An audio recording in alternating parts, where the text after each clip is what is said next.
Tele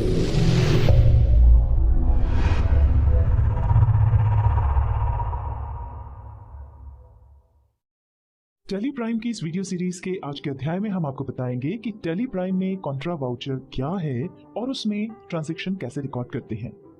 इसके पहले वाली वीडियो में हमने आपको पेमेंट वाउचर क्या है और उसमें ट्रांजैक्शन कैसे रिकॉर्ड करते हैं ये बताया था, और उसके भी पहले रिसीट वाउचर वाली वीडियो में हमने आपको ट्रांजैक्शन को रिकॉर्ड करने के तरीके को सरल और विस्तृत रूप में समझाया था। इसके अलावा उसमें हमने टेली के कंपनी फीचर्स और कॉन्फ़िगरेशंस का भी उपयोग किया था। यहाँ हम आपको यह भी बता दें कि यही तरीका सभी वाउचर्स में ट्रांजैक्शंस रिकॉर्ड करने के लिए है, इसलिए हमारा आपसे निवेदन है कि ट्रांजैक्शंस को अच्छे से समझने के लिए उन वीडियोस को जरूर देखें। और एक बात ध्यान रखें, आपको सिर्फ वीडियो देखने से फायदा नहीं होगा। यदि आप इस वीडियो का सही लाभ लेना चाहते हैं तो जैसा आपको वीडियो में समझाया गया है ठीक उसी तरह 2-3 बार प्रैक्टिस जरूर करें। आइए अब पहले हम कॉन्ट्रा वाउचर को समझ लेते हैं। जब कैश अकाउंट से पैटी कैश अकाउंट से बैंक अकाउंट से कैश अकाउंट या फिर एक बैंक अकाउंट से दूसरे बैंक अकाउंट में फंड ट्रांसफर किया जाता है तो उनके ट्रांजैक्शंस को रिकॉर्ड करने के लिए इस वाउचर का उपयोग किया जाता है।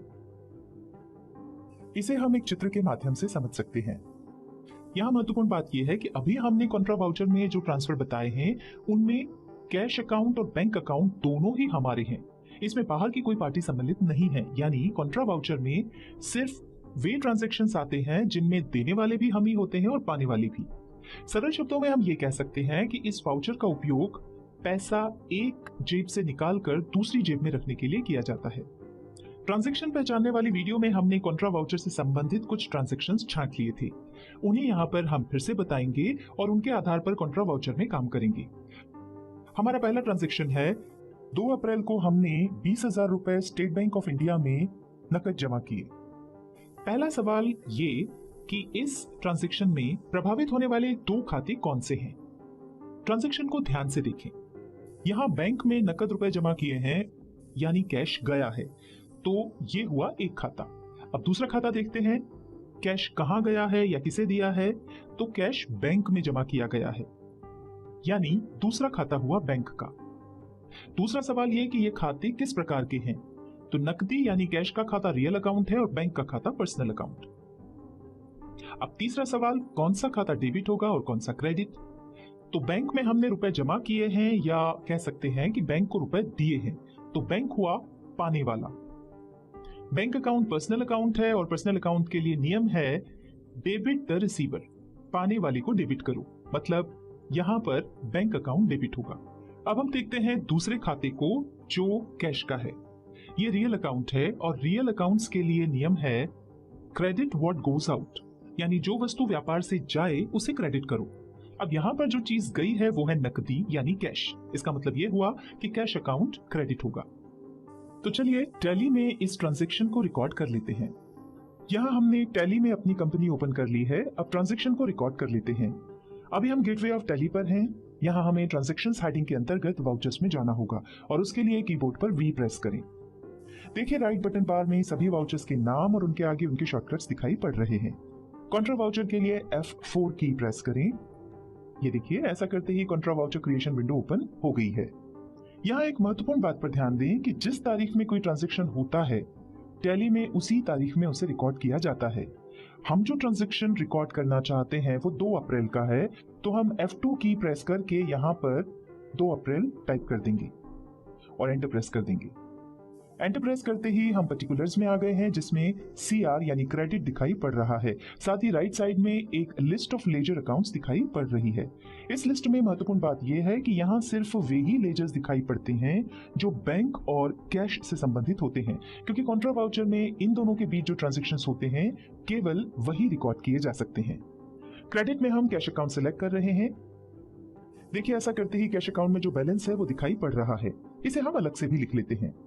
इसके बाद यहाँ हमें अमाउंट में 20,000 रुपए टाइप करना है, पर अभी हम आपको कुछ समझाना चाहते हैं, इसलिए 20,000 की जगह पर हम 1,20,000 टाइप करके एंटर प्रेस कर रहे हैं। ये देखिए, ऐसा करते ही नीचे नेगेटिव कैश की वार्निंग आ रही है और जितना कैश कम है उसका अमाउंट भी लिखा हुआ आ रहा है। ध्यान दें, हमारे पास जो कैश अकाउंट का बैलेंस है और ट्रांजैक्शन में हम जो अमाउंट रिकॉर्ड करने जा रहे थे, ये उन दोनों का डिफरेंस है। कहने का मतलब ये है कि यदि आप ये ट्रांजैक्शन रिकॉर्ड करना चाहते हैं तो आपकी बुक्स में इतना कैश और होना चाहिए। यदि आप इसे अनदेखा करके आगे बढ़ने के लिए एंटर प्रेस करते हैं तो देखिए ये बैलेंस जितना कम है वो यहाँ भी लाल रंग में लिखा हुआ दिखाई पड़ रहा है। यदि आप इस तरह की वार्निंग के बाद भी ट्रांजैक्शन रिकॉर्ड करना चाहते हैं तो कर सकते हैं।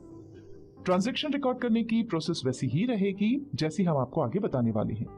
यहाँ पर एक बात ध्यान रखें, यदि आप चाहते हैं कि ट्रांजैक्शन रिकॉर्ड करते समय नेगेटिव बैलेंस होने के बाद भी नेगेटिव कैश की वार्निंग ना आए तो उसके लिए आपको F12 की प्रेस करके warn on negative cash balance इस ऑप्शन को नो करना होगा और उसके बाद विंडो को एक्सेप्ट करना होगा। हम ऐसा नहीं चाहते हैं, इसलिए एस्केप की प्रेस करके वापस पहली वाली स्क्रीन पर चलते हैं।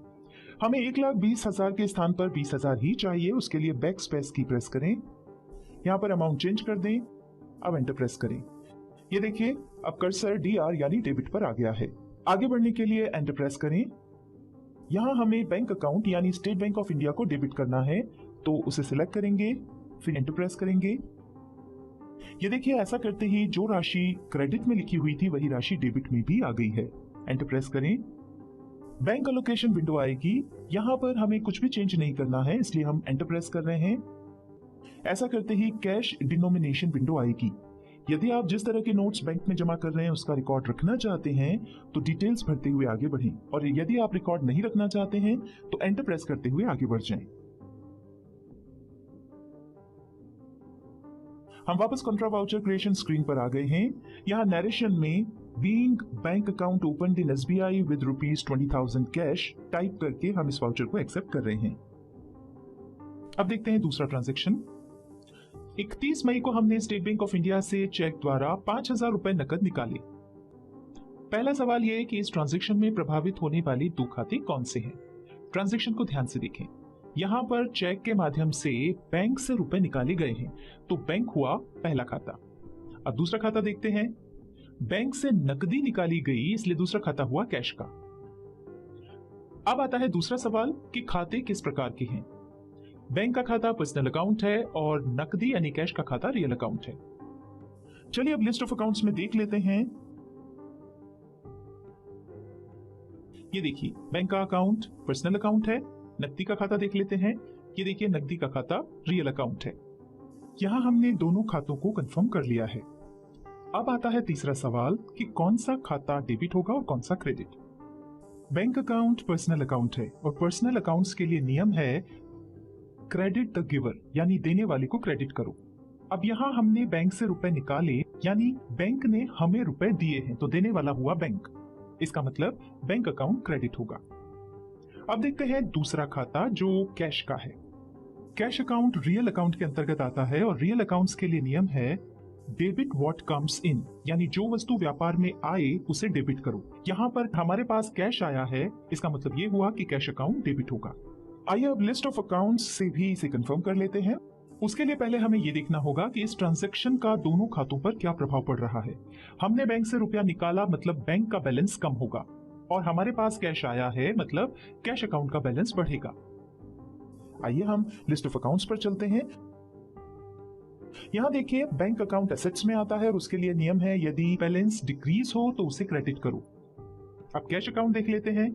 ये भी एसेट्स में आता है पर इसका बैलेंस इंक्रीज हो रहा है और एसेट्स में इंक्रीज के लिए नियम है उस खाते को डेबिट करो। यानी ये कंफर्म हो गया कि हमने गोल्डन रूल्स ऑफ अकाउंट्स की सहायता से जो निर्णय लिया था वो सही है। आइए अब टैली में इस ट्रांजैक्शन को रिकॉर्ड कर लेते हैं। अभी हमारे सामने कॉन्ट्रा वाउचर खुला हुआ है। सबसे पहले यहाँ F2 की प्रेस करके वो तारीख डालें जिस तारीख में ट्रांजैक्शन हुआ है। एंटर प्रेस करें। यहाँ क्रेडिट में हमें स्टेट बैंक ऑफ इंडिया को सिलेक्ट करना है और यहाँ अमाउंट टाइप कर दें। अब एंटर प्रेस करें। एंटर प्रेस करते ही बैंक एलोकेशंस विंडो आएगी। स्पेस बार प्रेस करें, ट्रांजैक्शन टाइप सेलेक्ट करें और फिर पूछी गई जानकारी टाइप करने के बाद एंटर प्रेस कर दें। हम वापस कॉन्ट्रा वाउचर क्रिएशन स्क्रीन पर आ गए हैं। यहां पर DR यानी डेबिट दिखाई पड़ रहा है। आगे बढ़ने के लिए एंटर प्रेस करें। यहाँ डेबिट में हमें कैश अकाउंट को सिलेक्ट करना होगा। एंटर प्रेस करें। देखिए ऐसा करते ही हमने जो राशि क्रेडिट में लिखी थी वही राशि डेबिट में भी आ गई है। एंटर प्रेस करें। अब यहाँ ट्रांजैक्शन का संक्षिप्त विवरण यानी नरेशन टाइप कर दें। अब एंटर प्रेस करते हुए इस वाउचर को एक्सेप्ट कर लें। आइए अब शॉर्ट में एक और ट्रांजैक्शन रिकॉर्ड करके देख लेते हैं। 1 जून 2020 को हमने स्टेट बैंक ऑफ इंडिया के चेक नंबर 123322 डेटेड 1 जून 2020 से 5,000 रुपए बैंक ऑफ महाराष्ट्र में ट्रांसफर किए। यहाँ आप देख सकते हैं इस ट्रांजैक्शन में प्रभावित होने वाले दो खाते हैं, स्टेट बैंक ऑफ इंडिया और बैंक ऑफ महाराष्ट्र। ये दोनों ही खाते बैंक के हैं जो कि पर्सनल अकाउंट है। गोल्डन रूल्स ऑफ अकाउंटिंग के अनुसार स्टेट बैंक ऑफ इंडिया का खाता क्रेडिट होगा और बैंक ऑफ महाराष्ट्र का खाता डेबिट होगा। आइए इस ट्रांजैक्शन को रिकॉर्ड कर लेते हैं। F2 की प्रेस करके तारीख 1 जून कर दें। क्रेडिट में state bank of India select करें, अमाउंट डालें। बैंक एलोकेशंस में स्पेस बार प्रेस करके ट्रांजैक्शन टाइप सिलेक्ट करें। इंस्ट्रूमेंट नंबर में चेक नंबर डालें।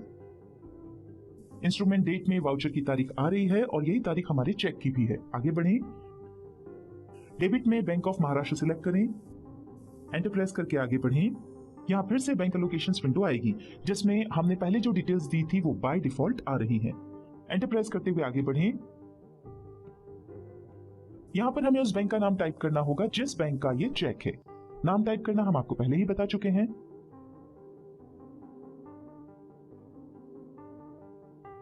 नीचे नरेशन टाइप करें और इस वाउचर को एक्सेप्ट कर लें।